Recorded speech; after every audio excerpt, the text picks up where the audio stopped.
a young martial artist's unyielding spirit. When four teen male bullies encounter a quiet black girl entering their small-town karate dojo, they immediately mock her, convinced she's too young and outmatched.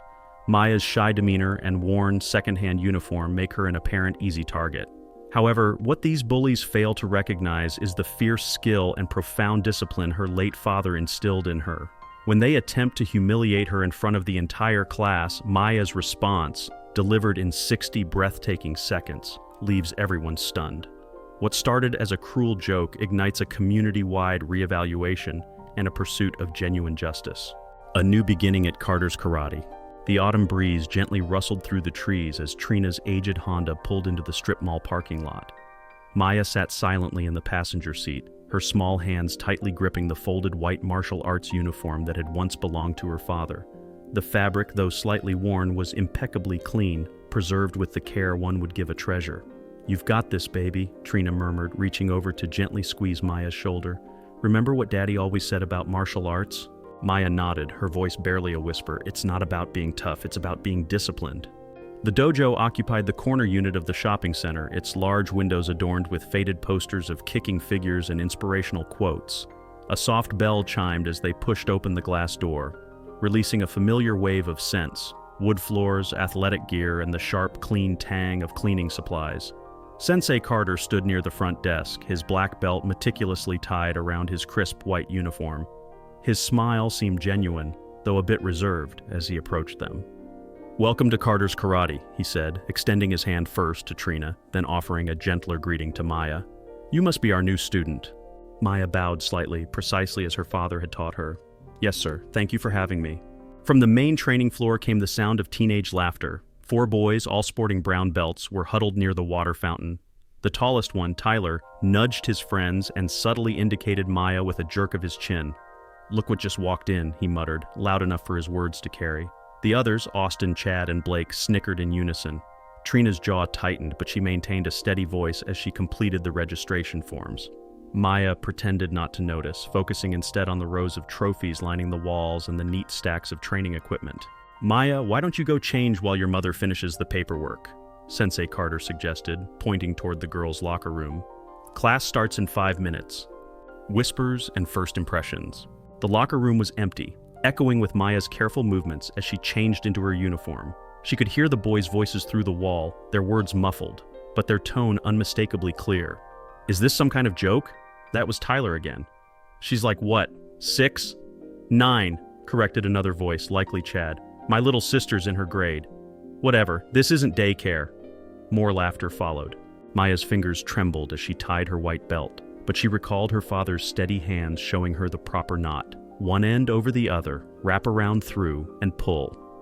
She stood before the mirror, adjusting the uniform until it lay perfectly straight. Back in the lobby, Trina was just finishing the forms. She looked up as Maya emerged, her eyes filled with an equal measure of pride and worry. "You look beautiful, baby, just like a real karateka." "Mom," Maya whispered, embarrassed but pleased.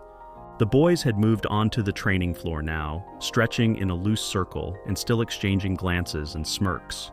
Austin dramatically rolled his eyes when Maya walked past.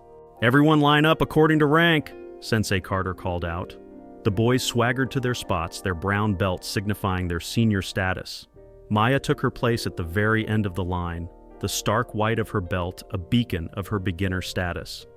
"Let's welcome our new student, Maya," Sensei Carter announced. "She'll be joining our Saturday morning youth class."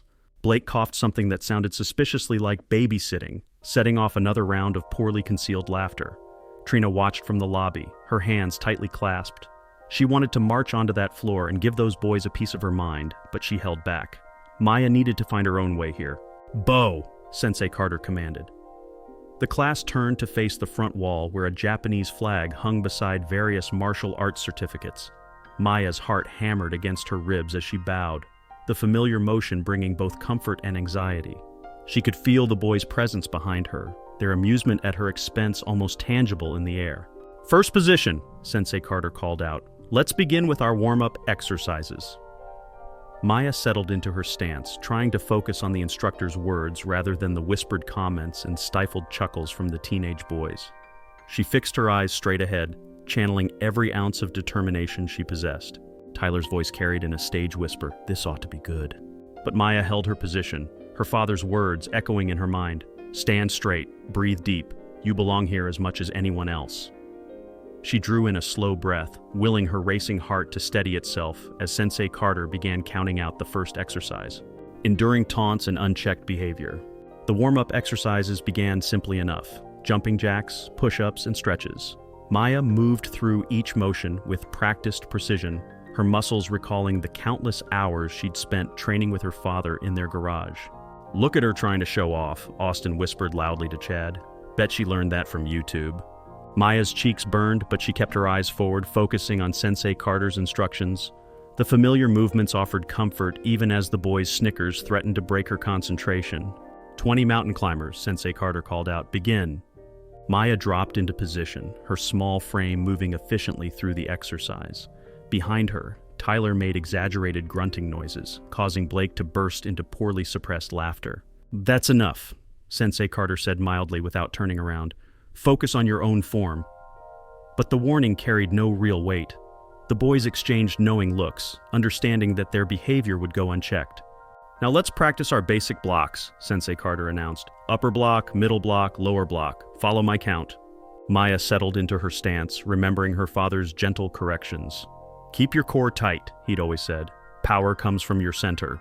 Her arms moved smoothly through each position, muscle memory taking over. Hey, look, she actually knows something, Chad stage whispered. Maybe Daddy bought her a black belt at Walmart. The words struck Maya like a physical blow. Her next block faltered, her arms suddenly heavy with grief and anger. She heard Tyler snort behind her, followed by more muffled laughter. Boys, Sensei Carter said, his tone still frustratingly gentle, let's maintain proper dojo etiquette. Maya blinked hard, refusing to let tears form. Her father's voice echoed in her memory. Never let them see you cry, baby girl. That's what they want. Show them your strength instead. The class moved on to basic kicks. Maya's technique was solid. Her father had drilled these movements countless times. But when she slightly lost balance during a round kick, the boys seized their opportunity. Timber, Blake called out softly, setting off another round of snickering. Perhaps she needs her mommy to hold her hand, Austin added, just loud enough for Maya to hear. Sensei Carter cleared his throat. That's not necessary, he said, but his eyes skated away from direct confrontation. Let's move on to partner work. The unexpected challenge. The energy in the room shifted immediately. The boys straightened up, exchanging predatory grins. Sensei, Tyler called out, his voice dripping with false innocence. Since we're showing the new student the ropes, maybe she should try sparring, to see where she fits in. Maya's heart raced, but she kept her face carefully neutral. Through the lobby windows, she could see her mother watching intently, ready to intervene at the first sign of trouble. That's not usually how we introduce new students, Sensei Carter hedged. But Tyler pressed on. Come on, Sensei. How else will she learn, unless she's scared? The challenge hung in the air. Other students along the walls shifted uncomfortably, but no one spoke up.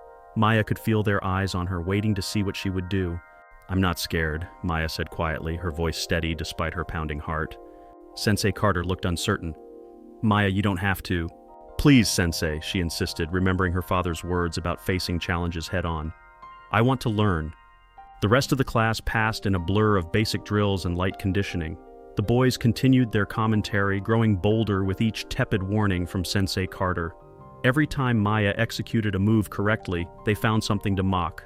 Her size, her form, her presence itself. When Sensei Carter finally called for the class to line up and bow out, Maya's uniform was damp with sweat, her muscles trembling from the effort of maintaining her composure. The boys swaggered past her toward the changing rooms, bumping shoulders and trading triumphant looks. Good first class, Sensei Carter told her, but his eyes didn't quite meet hers. See you next week. Maya nodded, not trusting her voice. She changed quickly in the empty locker room, carefully folding her father's uniform and placing it in her bag. In the car, Trina watched her daughter buckle her seatbelt, concern evident in her expression. How was it, baby? Did you like the class? Maya stared straight ahead, summoning a smile she didn't feel. It was good, Mom. I want to come back next week. Are you sure? Those boys seemed... Trina's voice trailed off, heavy with unspoken worry. I'm sure, Maya said firmly, even as her hands clenched in her lap. Daddy would want me to stick with it. Trina reached over and squeezed her daughter's shoulder, recognizing the stubborn set of Maya's jaw, so like her father's. The car pulled out of the parking lot, leaving behind the dojo where Maya's real test was only beginning. the looming confrontation. Maya stood in the girls' locker room, her hands shaking slightly as she tied her uniform belt. The cramped space felt even smaller today, especially when voices from the hallway drifted through the thin walls. "Did you see her last time?" Tyler's voice carried clearly. "Acting like she knows something." "We'll fix that today," Austin replied, followed by muffled laughter. "During sparring," Tyler continued, his voice dropping lower but still audible, "we'll show her what real karate looks like, teach her where she belongs." Maya's stomach tightened, but she forced herself to breathe deeply, just as her father had taught her. "Center yourself," he would say. "Fear is normal, but don't let it control you." She adjusted her uniform one last time, checking that the worn white fabric was properly aligned. The uniform had belonged to her father. It was too big, but she'd carefully folded and pinned it to fit. Every time she wore it, she felt closer to him. Through the lobby windows, Maya noticed several adults she hadn't seen before, watching the dojo floor with interest. They were dressed expensively, wearing expressions of smug superiority that matched their sons. Tyler's father, in particular, stood front and center, his arms crossed and jaw set in a way that mirrored his son's stance. Maya stepped onto the training floor, bowing formally at the threshold. The other students were already warming up, but the four boys stopped their stretching to stare at her. Tyler whispered something to Chad, and they both smirked. "Line up," Sensei Carter called, and the class quickly formed rows. Maya took her place at the back, trying to ignore the sideways glances from other students. The warm-up passed quickly, though Maya noticed Tyler making frequent trips to the front desk, where he seemed to be studying a clipboard intently. She recognized it as the sparring rotation list, usually posted before class. "Today we'll focus on kumite sparring," Sensei Carter announced. "Remember, this is about control and technique, not power. I expect clean matches." Tyler's hand shot up. "Sensei, I updated the sparring list like you asked. Should I read out the pairs?" Maya's heart sank. She hadn't missed the look that passed between Tyler and his friends, or the way Sensei Carter hesitated before nodding. "First round," Tyler announced, clearly savoring the moment. "Me versus the new girl." A murmur ran through the class. Several students shifted uncomfortably, but no one spoke up. Through the window, Tyler's father nodded approvingly. "Sensei," Maya said quietly, raising her hand, "I thought new students usually start with basics before sparring." Sensei Carter cleared his throat, not quite meeting her eyes. "Well, yes, but perhaps this will be a good learning experience. Sometimes we need to be—" He paused, choosing his words carefully. "Humbled to grow stronger." The boys didn't even try to hide their grins now. Maya felt her cheeks burn as she heard Tyler's father chuckle from the lobby. The 60-second revelation. "Everyone clear the floor," Sensei Carter instructed. "Make a circle for the match." The class moved quickly, forming a ring around the central training area. Maya walked to her starting position, very aware of the eyes following her every move. The boys' parents pressed closer to the window, phones ready to record what they clearly expected to be an entertaining show. Tyler strutted to his spot, rolling his shoulders dramatically. At 16, he towered over Maya, his brown belt a stark contrast to his confident demeanor. His friends had positioned themselves directly behind Maya, where she could hear their whispered commentary. "This will be quick," Austin muttered. "Hope somebody brought a first aid kit," Chad added with a snicker. Maya closed her eyes briefly, centering herself. She could almost feel her father's presence, remembering the countless hours they'd spent training together. His voice echoed in her memory. "Size isn't everything, Maya. Technique beats strength when you know how to use it." "Bow to the front," Sensei Carter commanded. Maya and Tyler turned to bow to the dojo shrine. Bow to each other. Maya dipped respectfully while Tyler barely nodded his head. Fighting stance.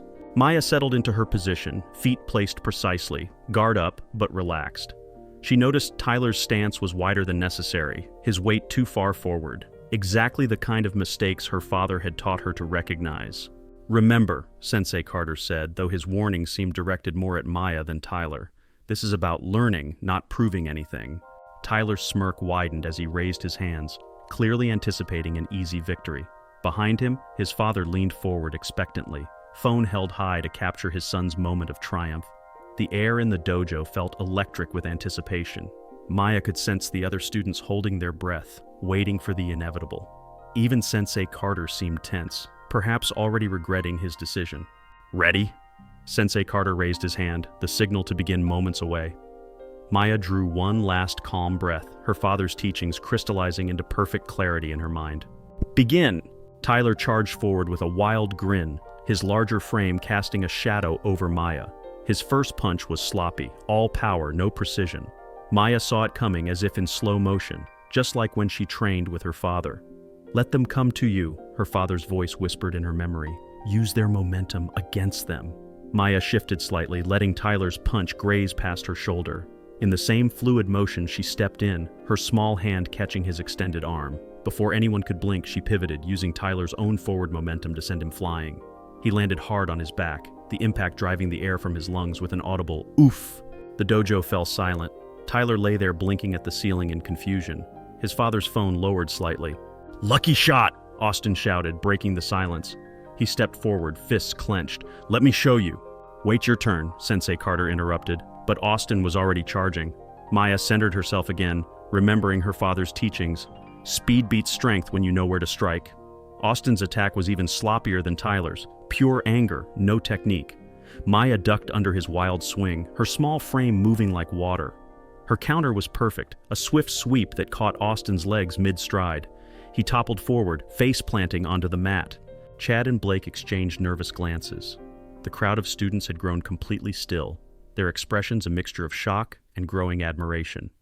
Through the window, Maya caught a glimpse of her mother arriving to pick her up, stopping short at the unexpected scene. "Who's next?" Maya asked quietly, her voice steady despite her racing heart. Chad stepped forward, trying to look tough but betrayed by his trembling hands. He took a fighting stance, more cautious than his friends had been. It didn't matter. When he finally attacked, Maya read his movement like an open book. A quick block, a precise strike to his solar plexus, not hard but perfectly placed, and Chad doubled over, stumbling backward. Blake, the last of the four, looked like he wanted to run, but with his friends groaning on the mat and their parents watching, he had no choice. He approached Maya with his hands raised defensively. "Remember to breathe," Maya heard her father's voice again. "Stay focused until the very end." Blake circled cautiously, looking for an opening. Maya remained still, perfectly balanced. When he finally struck, she moved like lightning. A quick sidestep, a gentle redirect of his punch, and suddenly Blake was airborne. He landed beside Tyler, who was just managing to sit up. The entire exchange had taken less than 1 minute. Maya bowed formally to each fallen opponent, maintaining perfect composure despite her thundering heart. The dojo erupted in whispers and gasps. Several students broke into spontaneous applause, quickly silenced by glares from Tyler's father and the other parents in the lobby. Trina stood in the doorway, her hand covering her mouth, eyes shining with pride and unshed tears. She knew exactly what this moment meant. All those hours Maya had spent training with her father, all the quiet strength he had instilled in their daughter before his passing. A daughter's legacy and a mother's resolve. The other students crowded around Maya, their previous silence transformed into excited chatter. "That was amazing," a young girl whispered. "Where did you learn to move like that?" "My father taught me," Maya replied softly, maintaining her humble demeanor despite the triumph surging through her veins. Sensei Carter approached slowly, his expression a complex mixture of embarrassment and reluctant admiration. "Well, that was unexpected," he managed, clearing his throat. Good technique, Maya." The four boys had finally regained their feet, huddling together near the edge of the mat. Their faces burned with humiliation as their parents stormed away from the lobby windows. Tyler's glare promised that this wasn't over. But Maya noticed something new in the eyes of her other classmates: respect. A younger student tugged at Maya's sleeve. "Can you teach me that sweep you used?" she asked eagerly. Others nodded in agreement, moving closer. Maya stood straight, just as her father had taught her.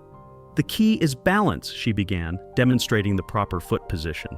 More students gathered around, hanging on her every word. For the first time since entering the dojo, Maya felt truly seen. The four boys skulked toward the locker room, their usual swagger replaced by stiff, painful movements. Their whispered threats carried across the dojo, but Maya barely heard them. She was too busy showing a group of fascinated students the proper way to position their hands for a basic block. Trina watched from the doorway, her heart swelling with love and pride. Her daughter stood tall in her late husband's carefully altered uniform, teaching with the same gentle patience he had always shown. In that moment, Maya wasn't just a 9-year-old girl in a hostile dojo. She was her father's legacy, standing firm against injustice with skill, grace, and dignity. The aftermath and mounting pressure. Maya and Trina sat at their small kitchen table, sharing a celebratory dinner of mac and cheese, Maya's favorite comfort food. Steam rose from their bowls as Trina watched her daughter try to hide a proud smile. "You know what?" Trina said, pulling out her phone. "I recorded those matches. Want to see?" Maya nodded eagerly, scooting her chair closer. On the small screen, she watched herself move with a grace that surprised even her. The video showed all 4 encounters, each lasting only seconds, but packed with the techniques her father had drilled into muscle memory. "Dad would be so proud," Maya whispered, touching the screen gently.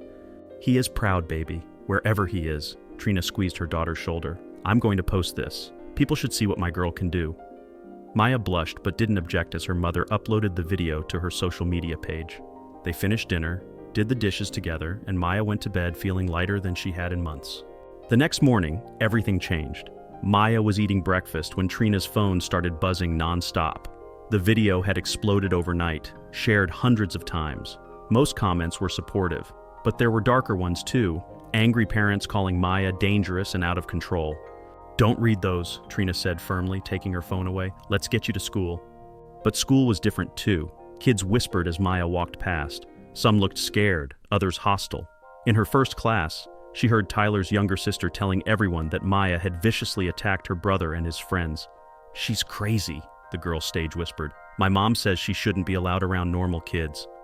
Maya's throat tightened, but she kept her head high, just like her father taught her. During lunch, she sat alone, picking at her sandwich while checking her phone. The rumors were everywhere now, twisted versions of what had happened. According to social media, she had ambushed the boys, had used illegal moves, was unstable and violent. The house phone started ringing that afternoon. Anonymous callers left threatening messages. Their neighbors, who usually waved cheerfully, hurried inside when they saw Trina's car pull up. Then came the call from Sensei Carter. Maya sat on the couch close enough to hear both sides of the conversation as Trina put the phone on speaker. "Mrs. Daniels," Sensei Carter's voice wavered, "we have a situation." "What kind of situation?" Trina's tone was ice cold.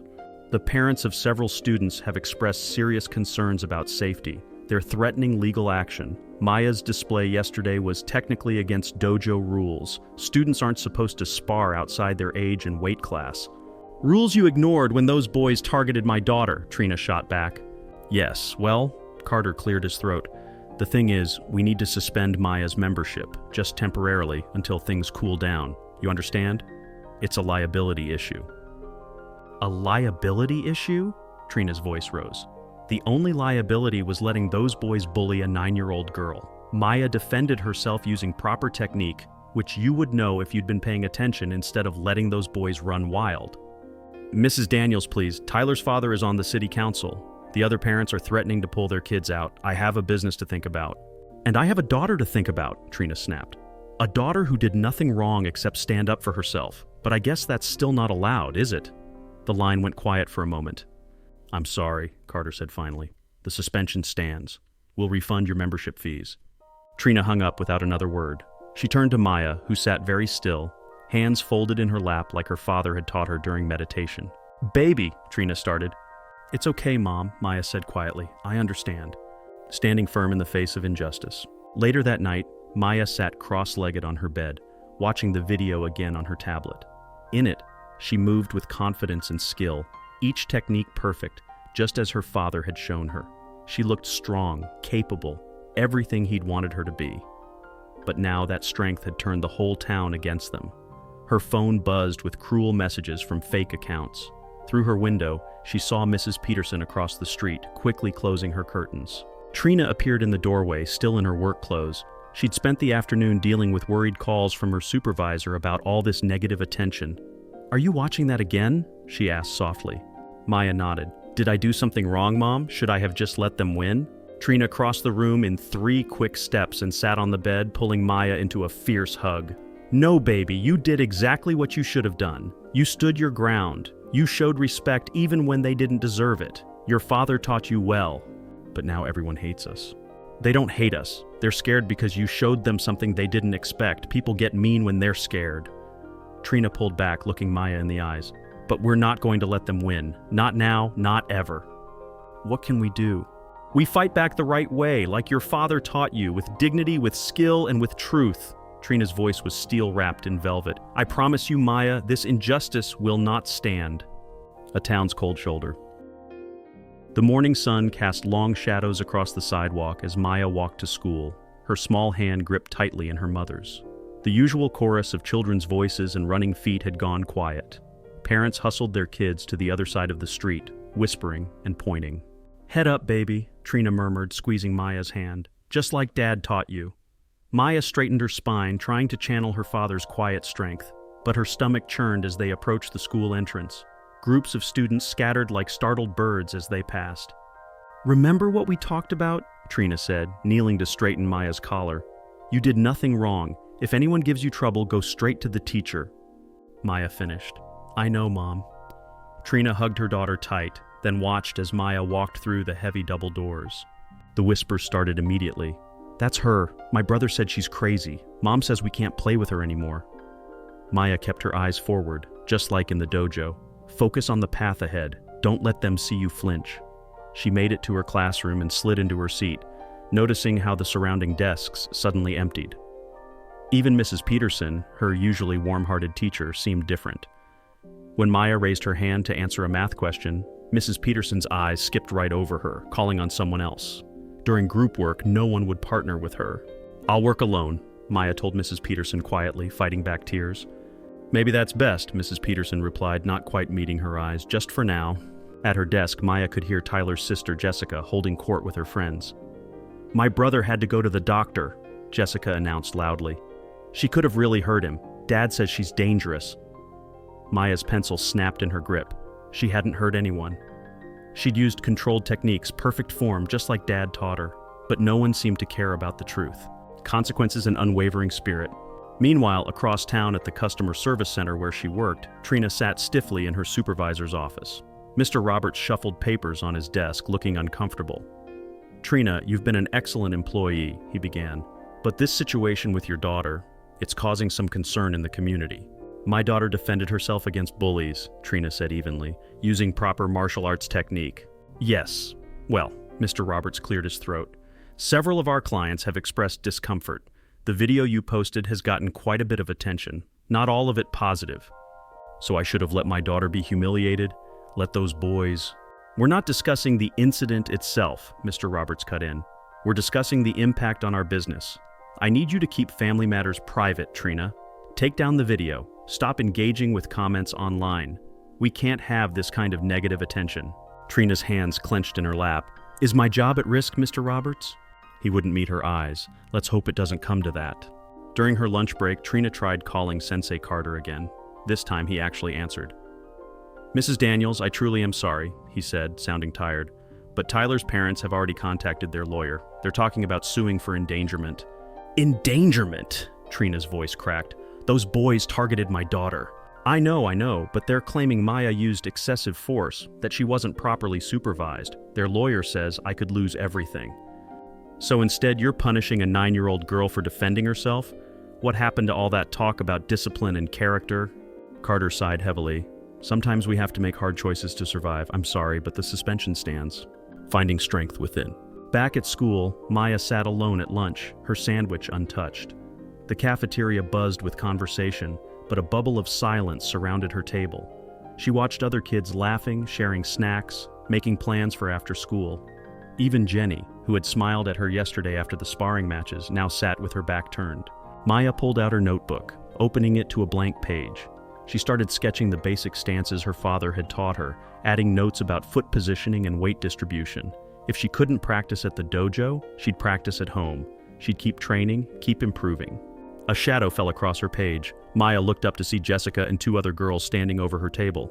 "Drawing your attack plans?" Jessica sneered. "My dad says you're lucky you're not in jail."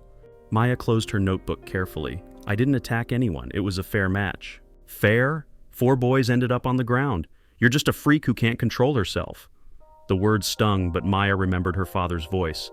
The strongest response is often silence. She packed up her lunch, stood, and walked away, Jessica's taunts following her down the hall. In the bathroom, Maya splashed cold water on her face and stared at her reflection. She saw her father's determined eyes looking back at her. He'd faced worse than this, she knew. He'd told her stories about being the only black belt in his dojo, about people who didn't want him to succeed. "I won't quit," she whispered to her reflection. "I'll find a way back, I promise, Dad." The afternoon sun was sinking behind the trees as Maya trudged home, taking the long way to avoid passing Tyler's house. Her backpack felt heavier than usual, weighted down with the day's loneliness. Lost in thought, she almost bumped into someone standing at the corner of Mason Park. "Whoa there, young lady," a gentle voice said. "Looks like you're carrying more than just those books." Maya looked up to see Mr. Jefferson, the dojo's janitor, his kind eyes crinkling at the corners. He was still wearing his gray work uniform, a ring of keys jangling at his belt. "Sorry, Mr. Jefferson," Maya mumbled, stepping back. "No need to apologize." He gestured to a nearby bench. "Got a moment?" Mr. Jefferson asked. Maya hesitated, then nodded. She sat on the bench, carefully placing her backpack beside her. The setting sun cast long shadows, painting the park in hues of orange and purple. "Rough day?" Mr. Jefferson inquired, settling onto the bench beside her. He had a kind face with laugh lines etched around his eyes. Maya shrugged, picking at a loose thread on her jeans. It was different, at school and at the dojo too. "I heard about what happened," he said gently, his gaze steady. "Saw the video too. You got some real talent, young lady. Your daddy would be proud." Maya's head snapped up, her eyes wide. "You think so?" "I know so," Mr. Jefferson affirmed, nodding slowly. "I used to train with your father, you know, back when I was a lot younger and a lot quicker." He chuckled softly. "He taught me most of what I know, said I had good discipline, but always needed to work on my speed." Maya's eyes lit up. "You knew my dad?" "Oh yes. He was a good man, a great martial artist. Taught me more than just kicks and punches. Taught me about respect, about standing up for what's right even when it's hard." He paused, looking at her thoughtfully. "And that's exactly what you did yesterday. You showed them what true karate looks like. It's not about being the biggest or the loudest, it's about skill, heart, and discipline." "But Sensei Carter suspended me," Maya whispered, the hurt clear in her voice. "And everyone at school is being mean. They say I attacked them." Mr. Jefferson sighed. "Some folks don't like it when someone shows them up, especially when it's a quiet 9-year-old girl. It challenges what they think they know. They'd rather believe a lie than face the truth that they were wrong, or that their kids were out of line." He leaned forward, his voice dropping to a confidential whisper. "But that doesn't make you wrong, Maya. It makes them scared. Scared of what they don't understand. Scared of real strength." "So what do I do?" Maya asked, looking directly at him. "I can't go back to the dojo, and Mom's really worried about losing her job because of this." Mr. Jefferson sat back, a thoughtful expression on his face. "Well, your daddy always said, when one door closes, a window opens. Sometimes you just gotta look a little harder for that window." He paused, then his eyes twinkled. "I got access to the dojo after hours, you know. Clean it up, make sure everything's ready for the next day. Sometimes I even sneak in a few forms myself just to keep sharp." He looked at her expectantly. Maya's heart gave a little leap. "You mean we could train?" Mr. Jefferson smiled, a genuine warm smile. "Wouldn't be the first time I've helped a good student keep up their practice when things got tough. But this would be just between us, Maya. No one else needs to know. You'd have to be extra quiet and it would be late. Are you up for that?" Maya's face broke into a wide grin. "Yes, Mr. Jefferson, yes please, thank you." "Good," he said, rising from the bench. "Then let's make a plan. Meet me here tomorrow evening, just after sunset. We'll start with the basics, get you back into your rhythm, and don't worry about those bullies. Your father always said, the best way to silence your critics is to let your actions speak for themselves." A secret path to resilience. The next evening, as the last rays of sunlight dipped below the horizon, Maya met Mr. Jefferson at Mason Park. She wore comfortable clothes, her father's uniform carefully folded in her backpack. He led her through the quiet streets to the back entrance of Carter's Karate, unlocking a side door with a jingle of keys. The dojo, usually bustling with activity, was eerily silent and dimly lit by the streetlights filtering through the front windows. "Just like old times," Mr. Jefferson whispered, a nostalgic glint in his eyes. "First rule, absolute silence. We don't want to alert anyone." Maya nodded, her eyes wide with excitement. She quickly changed into her uniform, the familiar fabric a comforting presence. Under Mr. Jefferson's watchful eye, she began her warm-up, moving through the stretches and exercises with a renewed sense of purpose. He offered gentle corrections, his voice low but firm, just like her father's. They worked on basic stances, then blocks, each movement precise and deliberate in the quiet dojo. "Your father taught me that every movement has a purpose, Maya," Mr. Jefferson explained, demonstrating a subtle shift in weight. "Even the smallest adjustment can make all the difference." They practiced kicks, each one a silent swish through the air. Maya focused intensely, feeling her body remember the intricate dance of martial arts. Without the pressure of the bullies' taunts or Sensei Carter's hesitant gaze, She felt a freedom she hadn't experienced in weeks. Mr. Jefferson didn't push her beyond her limits, but he encouraged her, his quiet praise fueling her determination. "That's it, Maya, strong controlled," he murmured as she executed a perfect round kick. "You've got his fire, you know." The hours flew by. By the time Mr. Jefferson gently signaled that it was time to stop, Maya was tired, but invigorated. She bowed to him, a heartfelt gesture of gratitude. "Thank you, Mr. Jefferson," she whispered, her voice thick with emotion. "This means so much." "Any time, Maya," he replied, a warm smile on his face. "We'll do this as often as we can. Remember, true strength isn't just about what you can do with your fists. It's about what you do when no one's watching, about never giving up on yourself or what you believe in." Over the next few weeks, these secret training sessions became a lifeline for Maya. She'd tell Trina she was going to Jenny's house for homework, a white lie that weighed lightly on her conscience because it allowed her to continue her training. Trina, still battling the fallout from the video at work, found comfort in Maya's improved mood and quiet determination, though she didn't know the full extent of it. The spark of an idea. One afternoon, as Trina sat at her kitchen table, reviewing her meager bank balance and the stack of bills, her phone buzzed with an incoming message. It was a local news alert. The story was about Tyler's father, a city council member, proposing a new city ordinance that would require stricter age and weight class separations for all youth martial arts programs, citing safety concerns in local dojos. Trina's jaw tightened. It was clearly aimed at Maya. Later that evening, after her secret training session, Maya joined Trina in the living room. Trina sighed, rubbing her temples. "They're trying to make sure what happened never happens again, baby," she said, showing Maya the news article. "They're trying to change the rules so you can't even be in the same room with kids like Tyler." Maya's hands clenched. "But that's not fair! I didn't do anything wrong!" "I know, baby," Trina said, her voice weary. "But they have power, and they're using it." She looked at the video of Maya's sparring matches on her tablet, still up on her social media page. The comments were still a mix of support and vitriol.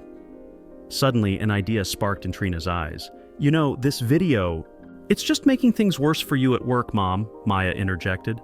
"No, not the negative comments," Trina corrected, her voice growing more energetic. "Look at the positive ones. People are amazed by your skill, Maya. They're calling it inspiring. A little girl standing up to bullies. True martial arts discipline."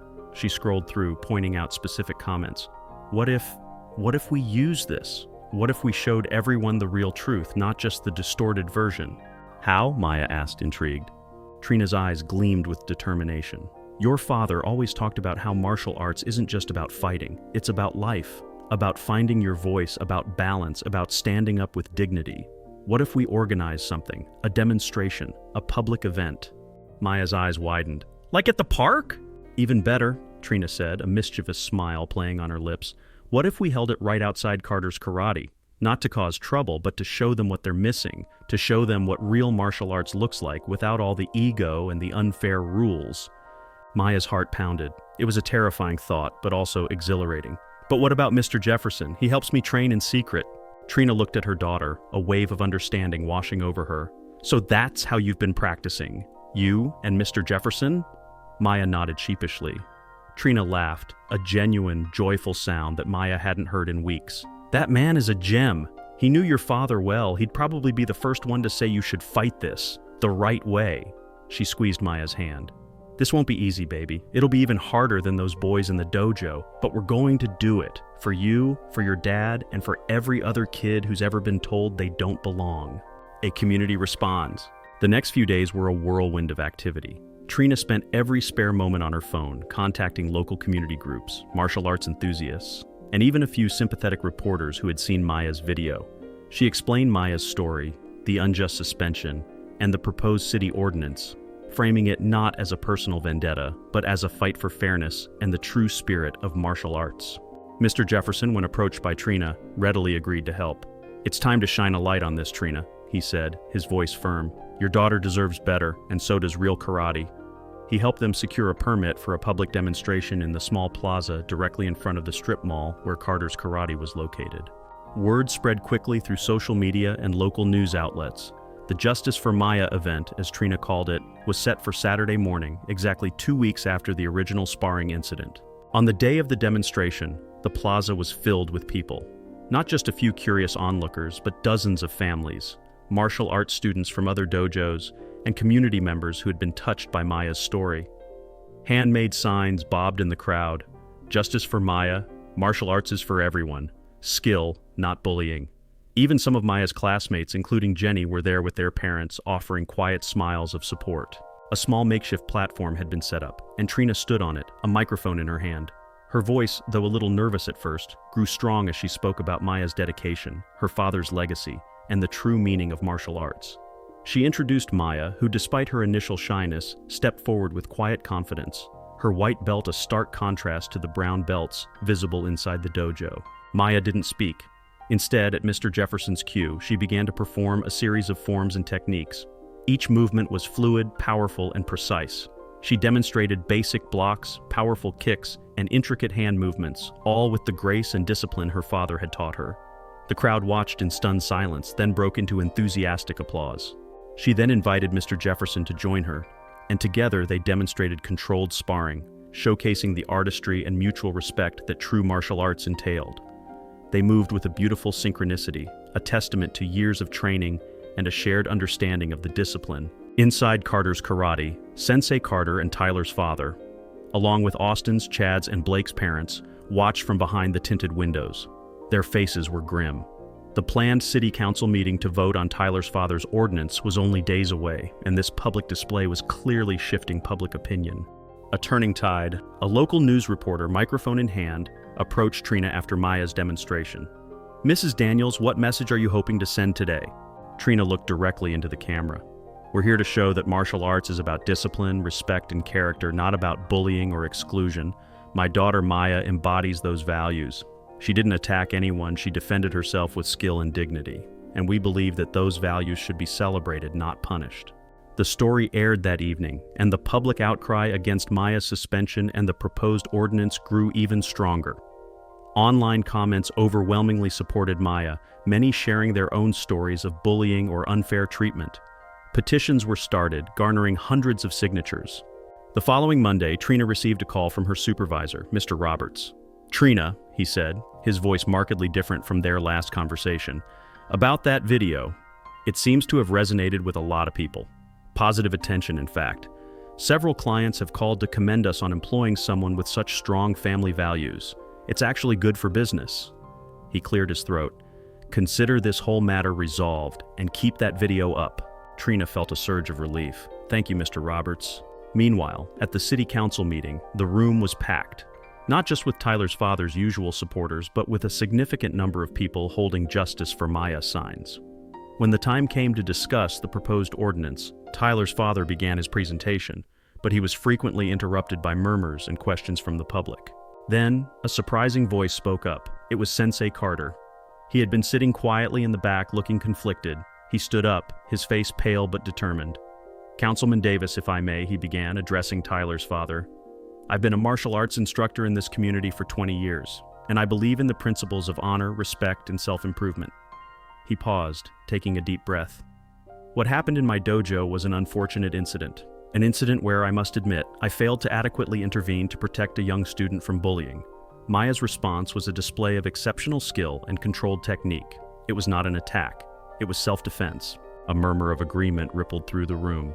Sensei Carter continued, his voice gaining strength. "This ordinance, while perhaps well-intentioned, could unfairly penalize dedicated young martial artists and goes against the very spirit of what we teach. We should be fostering discipline and self-confidence, not stifling it." He then looked directly at Tyler's father. "And I believe Maya Daniels should be welcomed back to Carter's Karate immediately, with my sincere apologies." The room erupted in applause. Tyler's father, stunned, looked around at the now openly critical faces of his fellow council members and the public. The tide had turned decisively. The ordinance was swiftly voted down. A new chapter. The next morning, Trina and Maya walked into Carter's Karate. This time, there were no whispers, no snickers. Other students, even some of the brown belts, offered polite nods and shy smiles. Sensei Carter was waiting for them at the front desk, his uniform crisp and his black belt perfectly tied.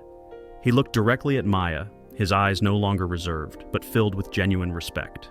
"Maya," he said, bowing deeply to her, **, welcome back to Carter's Karate. We'd be honored to have you." He extended his hand, not just to Trina, but to Maya herself. "And my sincerest apologies for my lapse in judgment. You showed us all what true strength and character look like." Maya bowed back, a small, confident smile on her face. "Thank you, Sensei."